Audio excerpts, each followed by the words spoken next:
can have a massive herd of sheep. We're talking 50 sheep, 100, 200 sheep, all just chilling out. And one well-trained dog, one well-trained collie can go out there and get them all to move one direction, whichever direction you want that dog to move these sheep in. And all it takes is a few sheep to get freaking out, and all of a sudden the whole pack goes in one direction. And those sheep remind me a lot of Wall Streeters. Here it was just 48 hours ago, this news was breaking. Hedge funds are selling stocks at the fastest pace seen in years. Yes, you heard me right, years.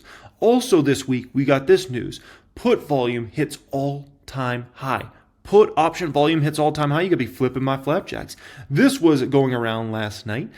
Basically, we just had the fifth fastest correction in the past 75 years in the stock market. In the past 75 years, the fifth fastest, like what? What are we talking about? You're going to be flipping my flapjacks, all right? And then we get a massive day like today. Public count up $91,000. People saying, oh, shoot, what's going on out there? The people that were sold all their stocks this week, the people that loaded up on put options are like, wait, what's going on here? We're going down more, right? We're going to crash this market, right? Like we just went all in put options. We just sold all our stocks. Like, come on. We can't have this going on, right? And they're thinking crash here, right? Now in 2022, we witnessed the stock market, the NASDAQ go down 37%, peak to trough. From where it peaked in Q4 2021 to where it troughed in Q4 2022, the NASDAQ was down 37%. And even with that, even with many of the greatest stocks in the stock market being down 50, 60, 70, 80%, people said more. We're not done going down, right? They were wrong in the end. 3 core subjects I want to speak about here today in this video. One is the correction over? We're going to talk about that at the top of this video. 2, I'm going to show you with screenshots some stocks I bought at the open today. There's several stocks I was out there buying right at the open here today. Okay.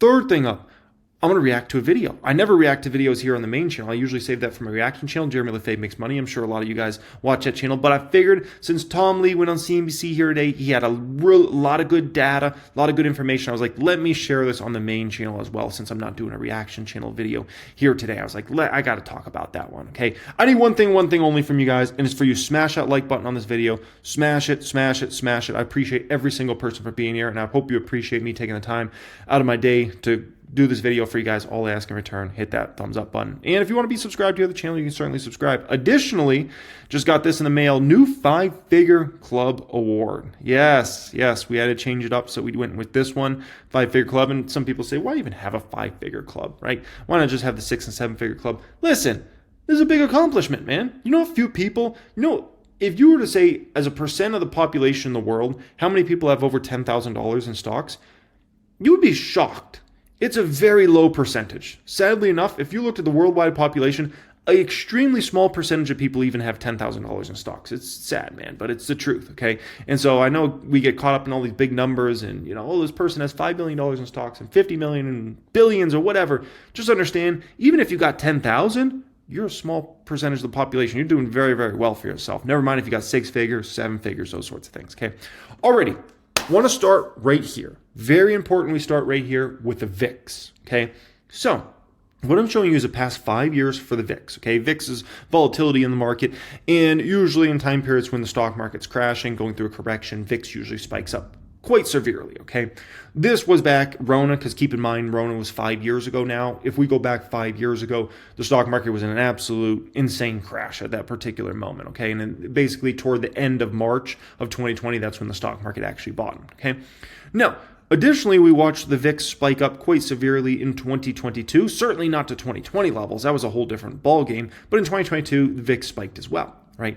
Now, here very recently, as in just this past week, we witnessed the VIX actually go to the highest level we've seen actually in a long, long time, to levels that we really hadn't seen much of since like 2022 time, right? And so the VIX definitely spiked huge. Now it's down big today, but the overall gist of it is the VIX was up severely this week, okay?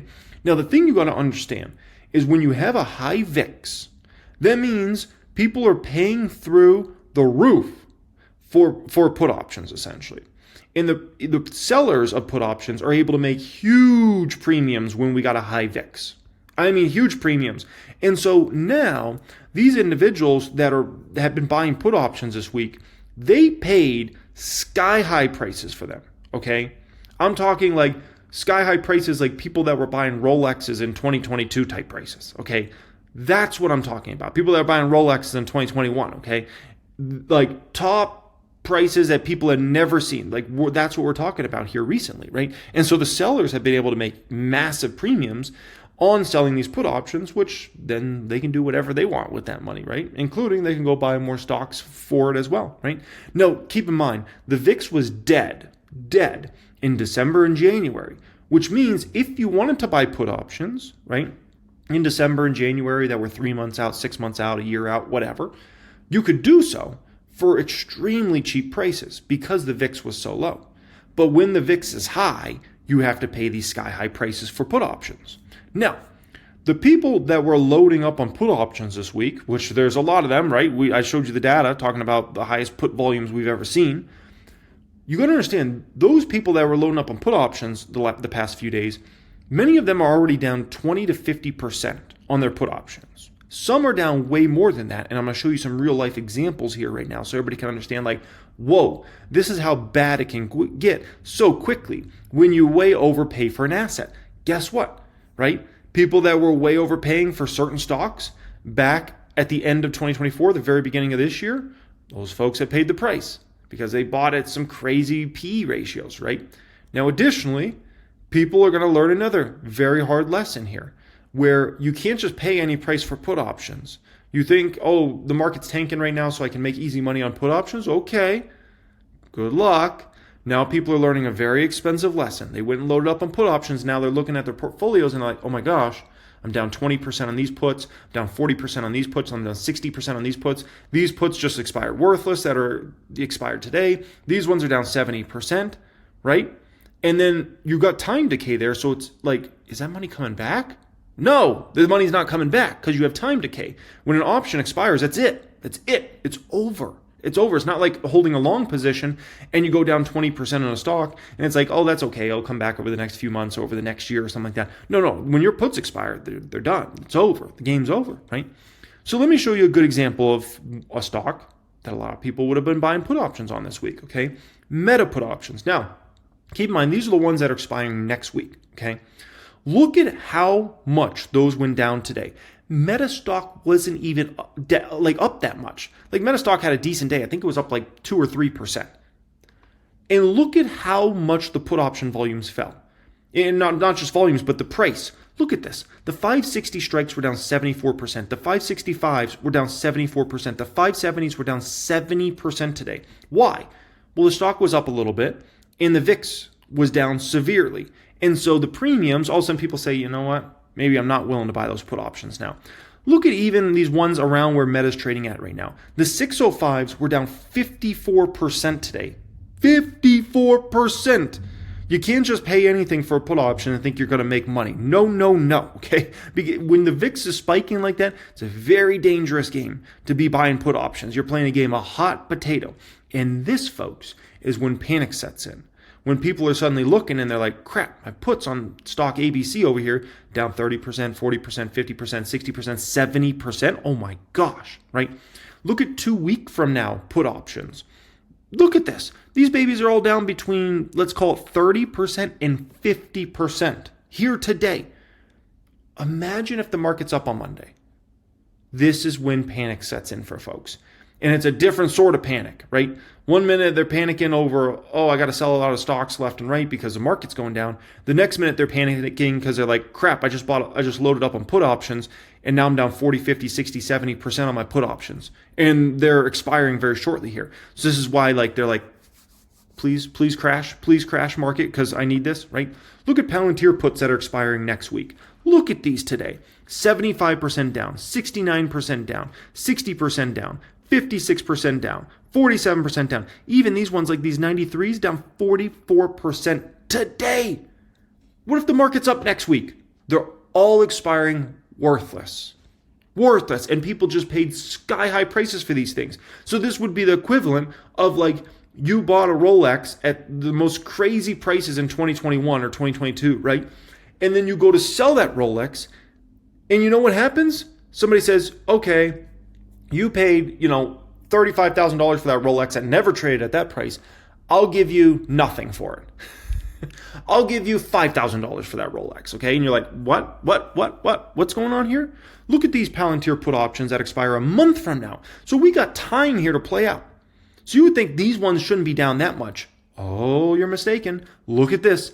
48% down, 43% down, 40% down, 38% down, 23% down, 36%. And those ones expire in a month from now. Oh my gosh, right? You got to understand, the shorts need you to sell your stocks. They need Wall Street to sell their stocks because their put options on a day like today just got obliterated. So now if this market starts bouncing back, all their put option contracts are all going to expire worthless. They're going to have to take 80, 90, and 100% losses on these. Brutal. They have to have selling pressure. They're like, please Trump, like come out and do some crazy tariffs or something here, okay? Longs, we can sit back and we can chill, right? Like, I don't care. Like if somebody doesn't go buy Meta stock tomorrow or next week or next, I don't care. People are going to be buying a lot of Meta stock over the next several years. Same thing with Cheesecake Factory stock and all these other stocks I own. I don't care. People don't want to buy them. That's fine with me. I'm a long. I can sit back and chill. I've made so much on these stocks and will make so much on these stocks in the future. I don't care what happens to them short term. It means nothing to me. It means nothing. And that's the beautiful thing about being a long. And that's why we're able to be calm, cool, collect it, sit back, make bank, while these shorts are freaking out over this and that, in and out of the market, buying puts left and right, in and out, in and out, in and out, freaking panicking. Oh my gosh, what's going on here? And we're just chilling, making a fortune. It's all good with us, right? Now, let me show you how easily investors are manipulated, because it's fascinating how quickly investors can be manipulated one way or another, okay? So this is our latest investor report. We put this out to the private stock group, and we go through a bunch of data showing you everything that's going on in the financial markets, the business community, all the important stuff you'd want, okay? So one of the things we show in there is what the AI investor sentiment numbers are more recently, right? And look at this. 3 straight weeks now, 55% plus bearish. And from my understanding, that's the first time that has happened since March of 2009, which is when the great financial crisis, stock market crash actually bottomed, which is fascinating to understand, right? And that's crazy because let me show you a little further back. Let me show you the investor report back from January 3rd, how the year started, which, by the way, that was just 2 months ago. Look at this. Look at this. We were at 34%. Were bearish at that particular time. 35% were bullish. So in a matter of 2 months, the sentiment just went awful. Just awful that quickly. People were manipulated that quickly to just go from like bullish, feeling great about the market, great about stocks, just feeling absolutely horrible. Like to levels that we hadn't seen since the great financial crisis. Isn't that crazy? And you might say, well, but Trump tariffs, right? Okay. Trump's the tariff man. This shouldn't come as any surprise. All this Trump tariff baloney stuff that's going on, Trump's Mr. Tariff. Were people around in the first term? Did people listen to what Trump was talking about on the campaign trail? Did anybody pay attention? This isn't new. Like for people to be freaking out over Trump tariffs. Trump? Come on, man. He's Mr. Tariff. And some of these tariffs are going to go through. Some of these tariffs aren't going to go through. They're just for negotiations. He's Mr. Tariff, man. Like, come on here. We're going to freak out over that? We're going to freak out to levels that we hadn't freaked out about since the great financial crisis? Because Trump is doing some tariffs? The tariffs everybody knew was coming? What? Make it make sense. Come on, man. And then Trump comes out and says this. He says, market's going to soar. He says, quote, financially, we're stronger than ever before. I think the markets are going to soar when they see what's happening, Trump said. Right? And that's Trump. Like, 1 minute it can sound like he wants the stock market to crash, and the next minute it sounds like, we're going to have the most booming economy in the history of mankind. Right? And this is why I did a video on Inauguration Day called The Trump Stock Market Will Be a Roller Coaster. Watch that video and you'll see exactly what I was talking about. It's going to be a roller coaster ride, man. 1 minute people are going to be freaking out, Trump this, Trump that. Next minute people are going to be feeling great about the market, and Trump's going to take us to all-time highs and higher than we've ever been, okay?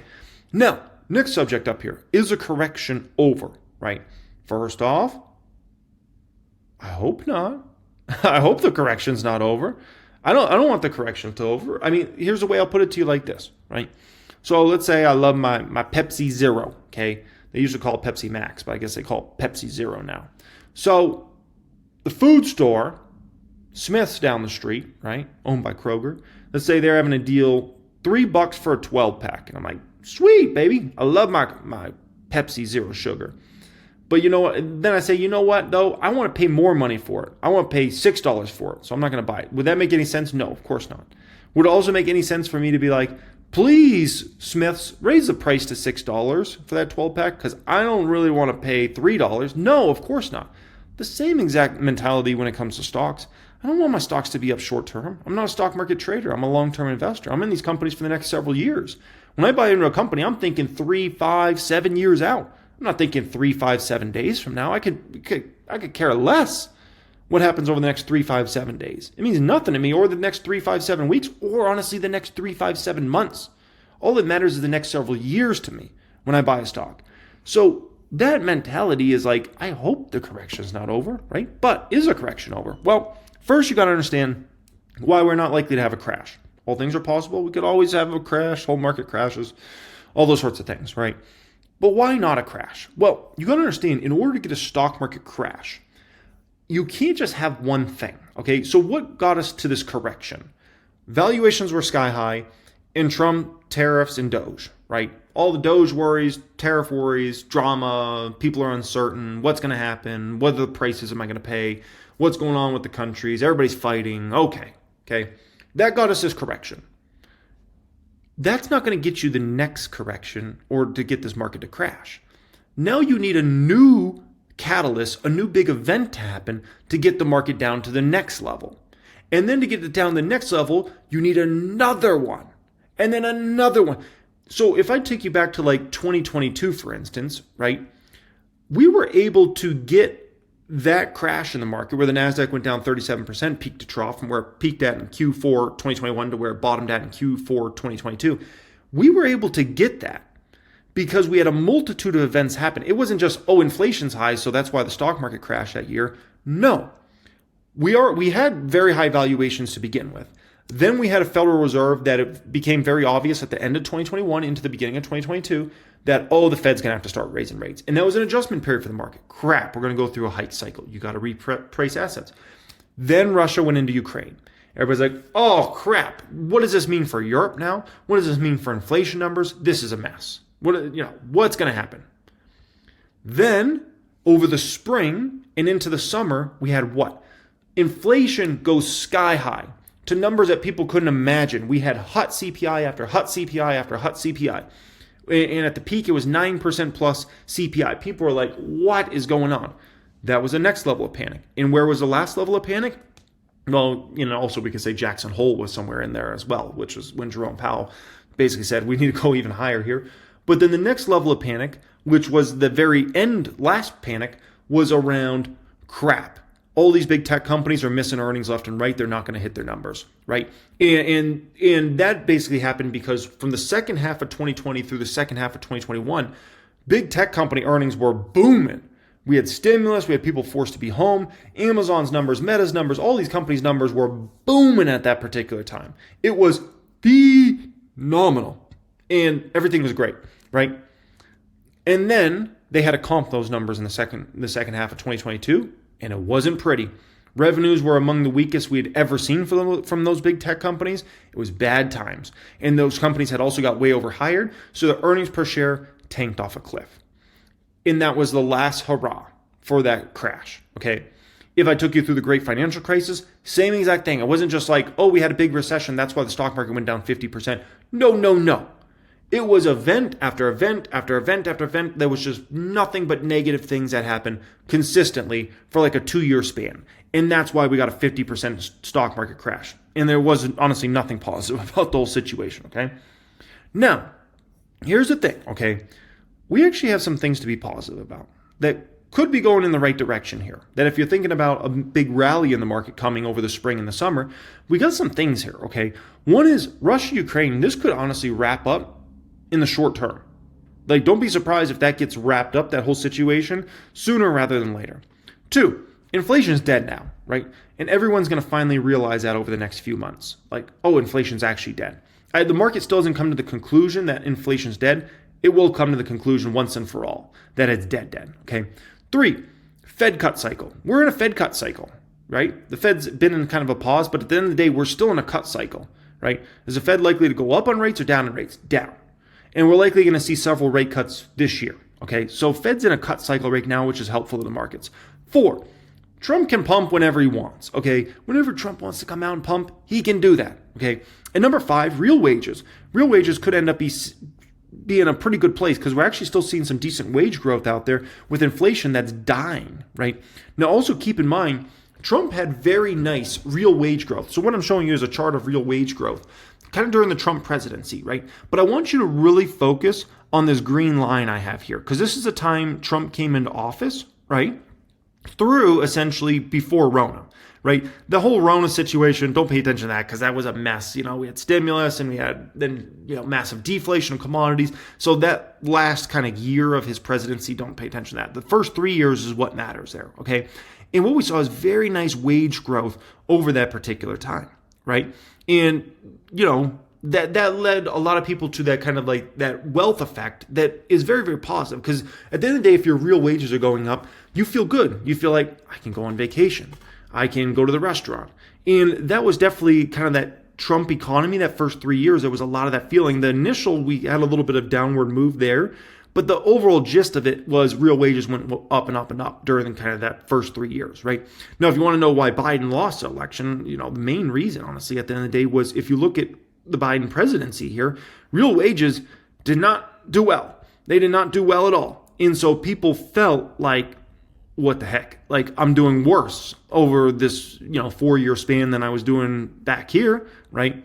So that's something important to keep in mind here, right? Now, the Fed worked also against Trump his first 3 years in office. And they're not going to work against him over the next year or two. The Fed's in a cutting cycle.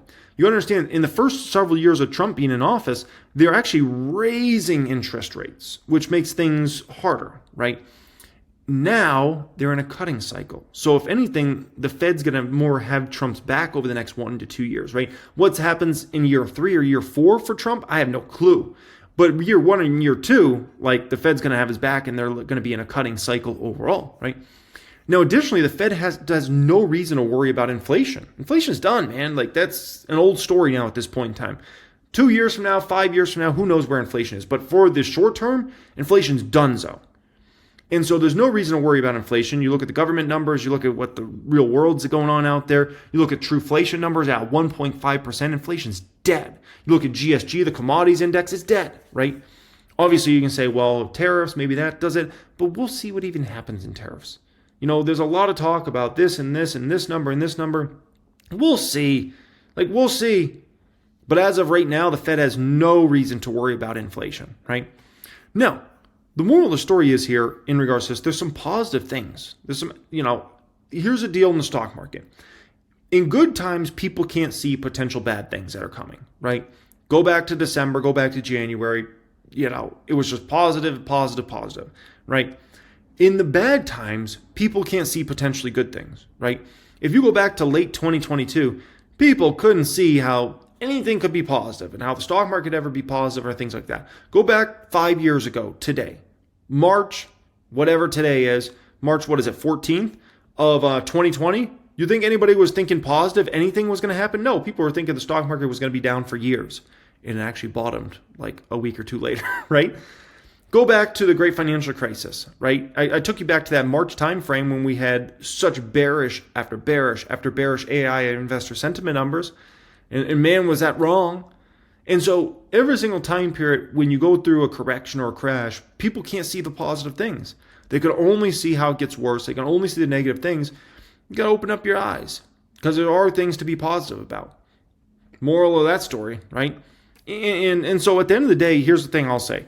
The same thing I've been saying. I think we hit a bottom in March, right? And that's been my thought. And I think we move up from there. So bottom in March, and then we move up through the spring and summer, and then we'll see what happens in the fall. The fall could be fireworks again. Keep that in mind, right? That's what we saw in 2018. 2018, we saw a bottom right around March, and then we went on an absolute tear in the market through the spring and summer. And then we had a whole lot of drama in the fall. That could easily happen again. But the moral of the story is I feel like we bottom in March and then we move up from there. I hope we don't. I'd rather buy things for cheaper. I like to pay cheap prices. But if I had to put money one way or another, I think we bottom in March, right? So that's my thoughts there. Second thing up here, stocks I bought today at the open, and then we'll get into that Tom Lee reaction, okay? So first off, if you want to follow me and see the stocks I'm buying and selling each week in my Patreon portfolio, I'll put that as pinned comment down there today. You can also support my content through doing that. But that's how you're able to see the stocks I buy and sell each week in that Patreon portfolio, exactly how I build a portfolio. It's very valuable to be able to see exactly how I build a portfolio. It's very different than my private stock group, which is linked in the description down there. That one gives you all my course curriculums, teaching you everything I have up here, giving you access to the exclusive Discord chat with the 6, 7, 8-figure members, right? Access to 1000xstocks.com. Those are two very different things, right? This is more like you're probably a little newer to the market. You want to see exactly how I build a portfolio, the stocks I'm buying and selling each week. This is like you want to, you're really, really serious about this game, right? So just keep that in mind. Alrighty, what stocks did I buy? First up here, this was a private portfolio buy actually. Bought some ELF shares here today. I bought those ELF shares at $65. I bought some more ELF shares here today. Patreon portfolio. This one I got some shares at 66.13 there in the Patreon. AMD here got some. I got a AMD at 99.60 there. Right. Keep in mind with the Patreon portfolio, I deposit $250 each week into that, so it's very modest buys, which is great because a lot of people that are subscribed to my Patreon, like, a lot of those folks aren't big ballers. So, they're kind of like in the same situation where maybe they're able to buy $100 of stocks a week or $50 or, $200 or $300, something like that, right? Whereas my private stock group, we got a lot of big ballers and there are a lot of millionaires, multimillionaires, 8-figure net worths, those sorts of folks. So, might not be the most interesting thing to see me buy $99 of a stock, right? SoFi, I got 2 shares of SoFi in the Patreon today as well for $11.68 there. So SoFi, I really like SoFi here as well. EL stock, this was in the public account actually. There's a public account buy, 11 shares of EL at 66.16 there for EL, okay? Now, as you see me buying EL, you see me buying ELF, both those stocks are extremely attractively priced right now. I love those as a 1-2 punch. As far as a buy, in the cosmetic space, you get the high end with the Estee Lauder buy and how many brands in the high end space they own. And then you get the lower end, which more of the mass market with obviously buying ELF, right? So, that's just kind of like a perfect, in my opinion, a perfect kind of combo buy in the cosmetic space. But I don't know if you guys got to see the Ulta numbers, right? Ulta stock was up like 13% here today. And when it comes to Ulta, they actually were able to beat. There were slight beats in regards to their numbers, but they did beat nonetheless. And they had some decent commentary, right? And so keep in mind, comp store sales are actually increased 1.5%. And that's bad times for Ulta. So the cosmetic space will do just fine, okay? Alrighty, so let's get into a Tom Lee reaction here. This shall be fun. And founder of Fundstrat, also a CNBC contributor. Also joining us, Nancy Tangler, Lefebvre Tangler Investments, CIO and CEO. Tom, listen, I understand it's a different White House. Every day we get a market-moving headline. A lot of people, I think, honestly, I'm just going to say it, they don't want to be neutral. They don't want to be data-driven. They want to be angry. I get that. But history says that markets will recover, right? Oh, and one last point. The market's going to start to become immune to Trump. That's the other thing I got to say here, right? Trump just took over, and a lot of people haven't invested under Trump, and so, they're like, all over the place. Like, Trump came in, he's doing this, doing that, and they're like, oh my gosh, he's doing so much. It like shakes their head. Listen, man, the market gets bored. The market has ADHD, okay? The market gets bored of things very quickly. A month from now, I don't think the market's going to care about Trump. Trump could come say this and say whatever. Oh, we're going to do this, we're going to do that. Like, at the end of the day, the market stops caring, okay? And the same exact thing actually happened in the first term as well. And so, it's just, that is what that is. Yes, they've recovered every time.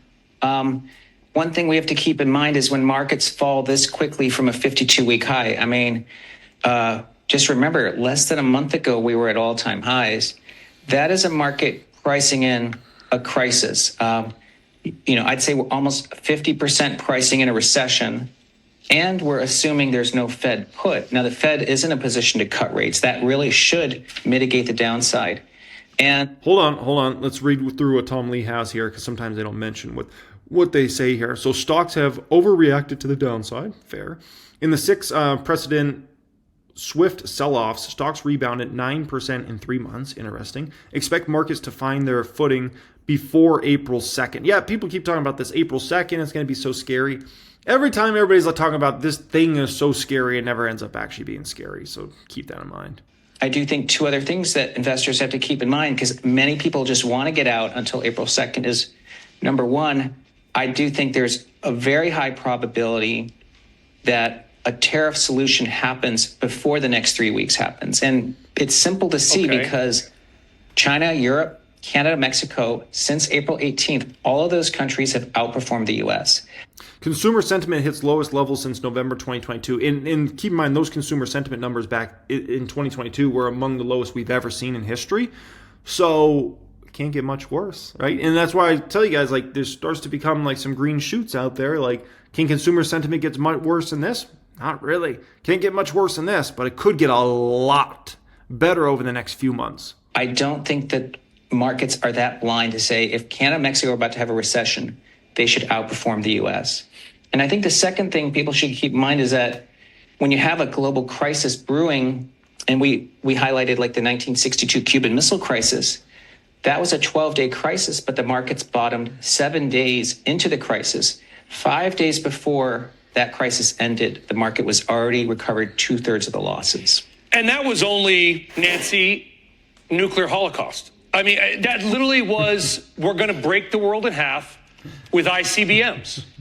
I mean, that was, compared to tariff worries and a slowdown in the economy because we might slap something on European wine or steel, seems very small now. That's exactly, and that's been my whole point about this sell-off. I'm like, investors have gotten so weak mentally. I think I was actually talking about this on the reaction channel the other day. When we're looking at these sentiment numbers, and it's among the worst we've seen since a great financial crisis, the worst we've seen since, things like what they're talking about there. I'm like, this is what people are so scared over. I'm just thinking back to the things I've been through in my 16 years in the stock market. I've been through some stuff, man. Like Rona, when they're talking about closing the economy for 3 years, that was scary. It was like, is anybody going to even be left that didn't go bankrupt? Like, what? Jeez, like this? Come on. Again, and I'm not saying the markets are going to recover next week. I don't know. We're talking about history, and I don't like to bring up politics, Nancy. It always makes me feel like I need a shower, but I will ask you this. How much of this correction that we are seeing do you think 100%, 50%, 0% is political, is man-made, is tariff-made? It's funny you asked that, Brian. It's good to see you. If you look at the consumer sentiment numbers today, and I commend everyone to read Kelly's piece that she wrote this morning, but if you look at behind it by political party, what you see is that Democratic sentiment has not been this low, especially on expectations, ever. And so if you look sentiment overall by party, Democrats down from 91.4 all the way down to 41.4, while independents and Republicans are down somewhat but have held up. And then on expectations down from 28.2 down from 93.1 to 28.2. So that's driving some of these sentiment numbers that the market's keying off of. And I would just point out that the bond market is not panicking. And so this notion that we're going to go into recession because the Atlanta Fed GDP now number was revised down, that was driven by imports.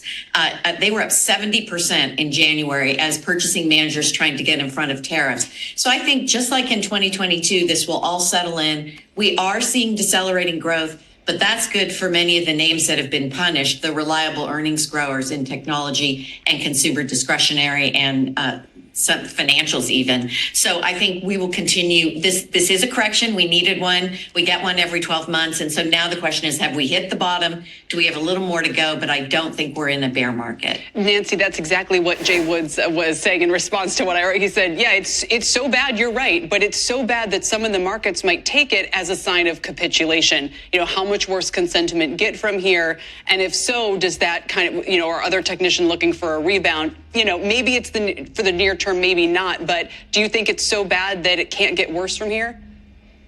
Almost, Kelly. I mean, if you look at the bull-bear ratios, almost. those are near recent lows, and they tend to be good contrary indicators.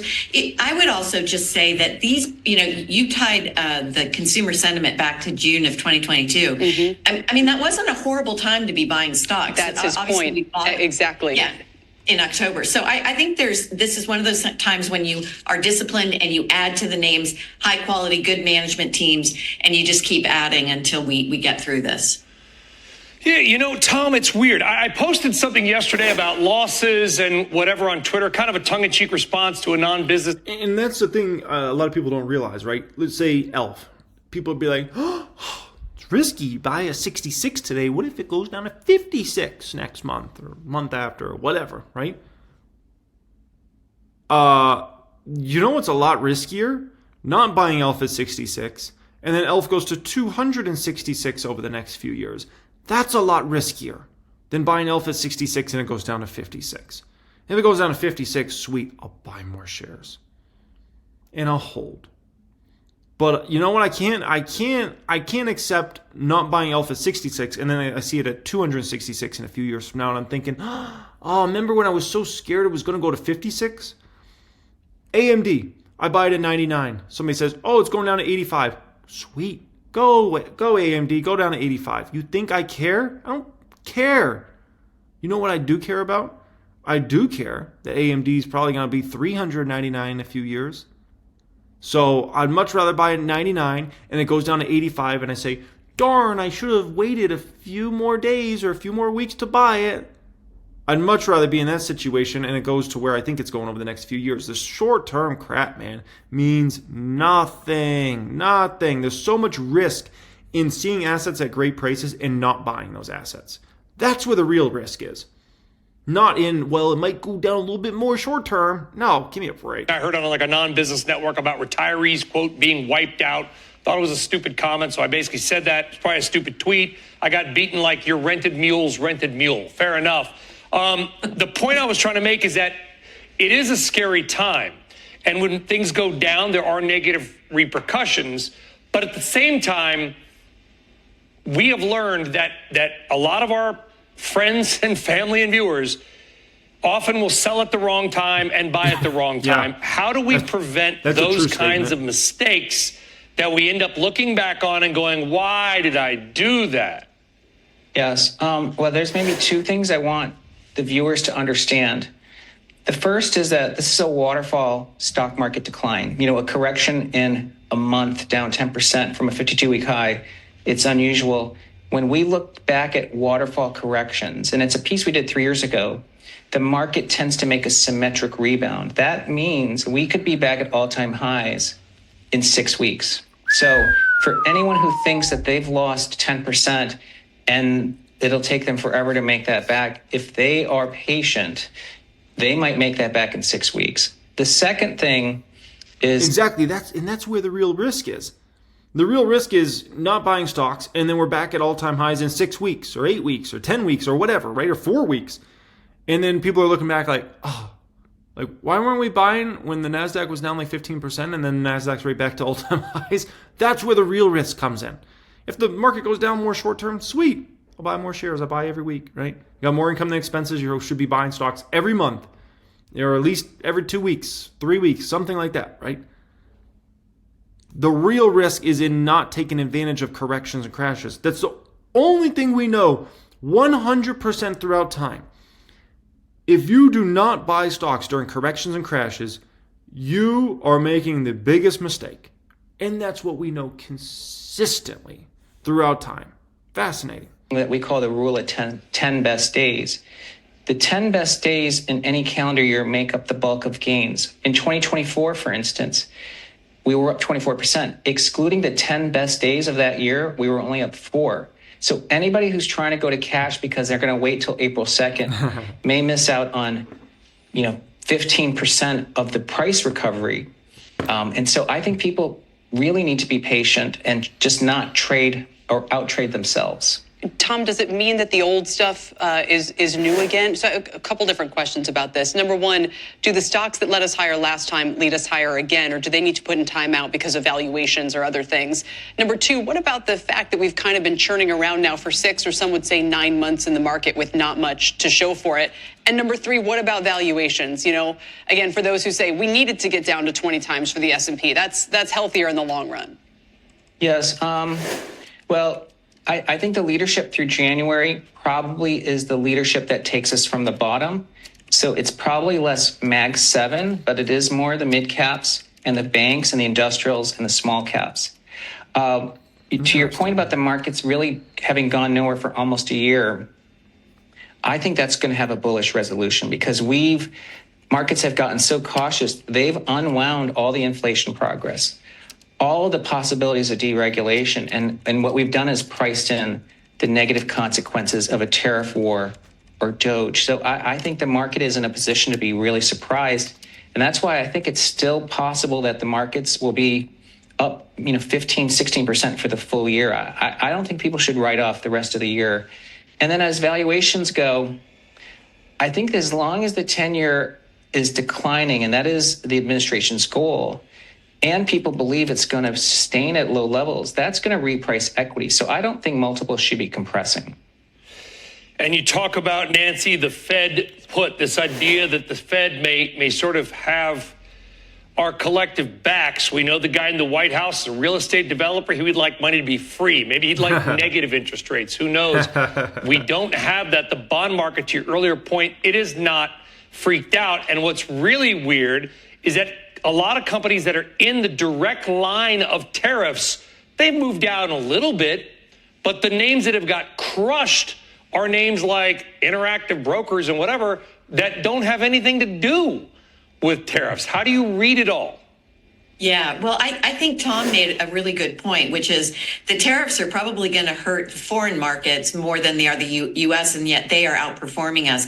So I think you have to look at this as a bit of a trade. And this is what the algos and the hedge funds do. They rent space in other areas, so other sectors, other geographies, and there's not a lot of logic in the short term, to your point. So I think, again, you want to be focused, as we are, on the names that are driving this technological revolution. So the suppliers of software and hardware, and then the old economy companies that are pivoting, tariffs or no tariffs. Because what we heard on earnings calls were that the CEOs are confident they can navigate this as they learn to do the tariffs, that is, as they learned to do in 2018. So I think you just want to buy great companies and not try to get too cute about tariffs. I mean, the one unforgivable sin in all of this is the tariff, the 200% tariff on champagne. So I don't. Yeah, how are we going to pop bottles? A huge mistake some international folks are making out there, because I saw some of this in the past couple weeks. Like, I'm going to stick it to the U.S. I'm selling my U.S. stocks, right? I live in XYZ country, and I'm selling my stocks. And I'm like, you're only playing yourself, okay? Listen, you want to be in the best companies in the world. And it's just fact. The best companies in the world are in the United States of America. We all know that. And so you think you're sticking it to somebody. The only person you're sticking it to is yourself in the end, right? At the end of the day, like, what do you want to be in? Like nvidia and AMD and Palantir and Meta and Microsoft, the strongest companies in the world? Or do you want to go to some other, whatever, 600th best company in the world? Like, it's up to you. I'm just telling you, like, we know what produces a lot of results. We know which companies are the creme de la creme. For you to put your own hard-earned money in assets that are going to likely underperform and do bad, it just doesn't make a lot of sense. You're not sticking it to anybody but yourself. So, watch out for stuff like that, man. Because at the end of the day, if you want to sell your Meta stock because you're mad at Trump or you're mad at the United States or whatever, like, you're just playing yourself in the end. If you want to sell your Uber because, you're mad at the U.S., like, okay, do it. It's not a wise financial decision. Not a wise financial decision. That's something we should be talking about. Go down to like Thunderbird or Mad Dog 2020. Yes. Mad Dog 2020? My guy knows about Mad Dog 2020? Oh my gosh. if you know about Mad Dog 2020, you either have a drinking problem yourself or you know some people that had some drinking problems. It's one or the other. God forbid. Shoot. Yeah. It's a scary time. Listen, it's okay today. The market's up. We can laugh about it a little bit. Nancy Tangler, What? Tom Lee, and Tom, listen, let's all hope for everybody's sake out there that those stats, that historical lesson that you provided so well is what happens again. Because, and I will say this, I'm glad that we're not facing nuclear Armageddon. I am too. That's good. I'll take Guys, expensive champagne. All right, guys. Hope you enjoyed today's video. Yeah, man, that was a fun one. And once again, if you want to follow me on the reaction channel, it's called Jared Lefebvre Makes Money. I'm sure a lot of you guys are already subscribed over there. Additionally, if you're looking to apply to join a private stock group, that will be linked in the description. If you want to join my Patreon support there, see the stocks I'm buying, selling each week, then you can click the pinned comment down there. Much love and have a great day.